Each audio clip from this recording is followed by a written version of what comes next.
and to drive, this is good. So I asked them whether they'd done any retune for the engines. So they said the last that it happened was for the E20, which was earlier this year. So whatever adaptations needed to be done was done then.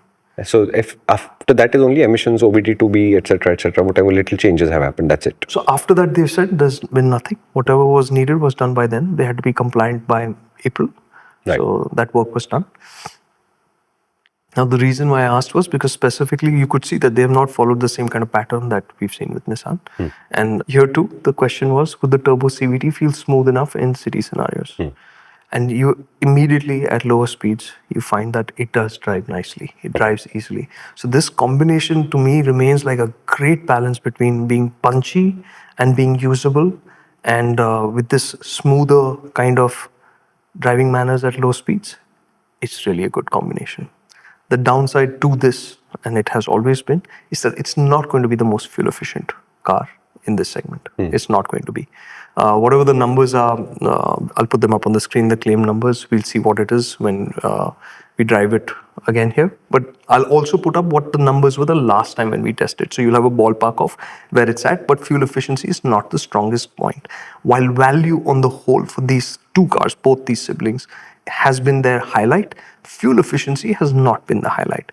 Typically, people who are looking to buy one of these and are super value conscious, they will go for the base engine, which is also 1 liter, 3-cylinder, available with a 5-speed manual or an AMT. Okay. Now, this engine is a dull engine.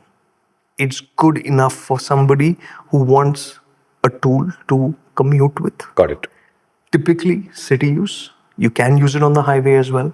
But on the highway, you'll again have to be in that state of mind which says that I am taking it easy. And in that scenario, it will be fine because it's smooth enough, it drives well enough, all of that. But the second you say, I want something more from this, you're going to hit a wall, right? And that's when you need the turbo. And that's when, which is why the turbo is always the engine that I end up focusing on, because I know that as a car, I'm not thinking that I have a car for one purpose only. I have a car, which means I will want to do many things with it, and which is why I will want something that I will enjoy for many years and in many different scenarios. Understood.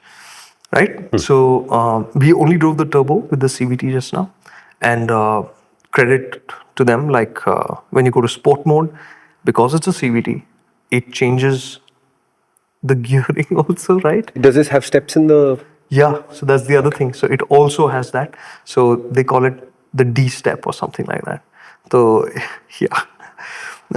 So what Shumi is referring to is, like CVTs, people will typically complain about them feeling unnatural because when you accelerate hard, they'll go to whatever is peak RPM, the best RPM for the engine to be at, and sit there and sit at that RPM while the vehicle gains speed. And it's really, really weird if you're not used to it. Correct. And we are not used to it because we're used to a car with regular gears.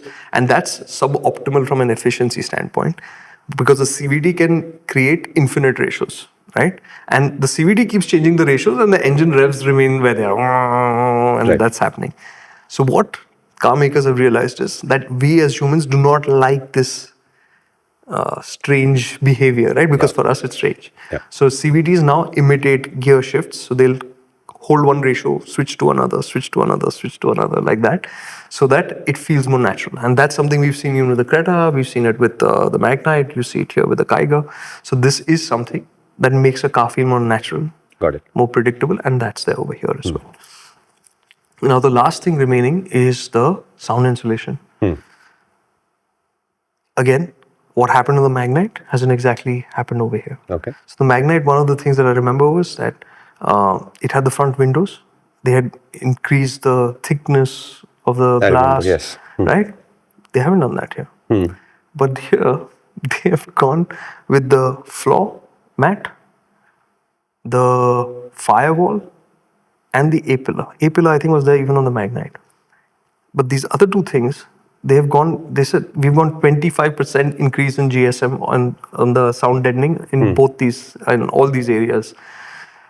I was just like, why would you choose to not go the other way when that's already been tested out? They said it's quite simply our choice to do the more efficient solution. And for us, this was more efficient because we'd be saving on weight, etc., whatever it is.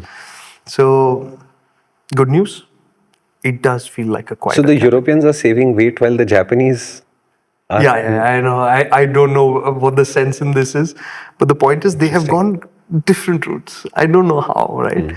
So the good thing is that the cabin feels quieter. The car feels smoother to drive because of the suspension, because of the way the engine and gearbox are working together, because of the quieter cabin.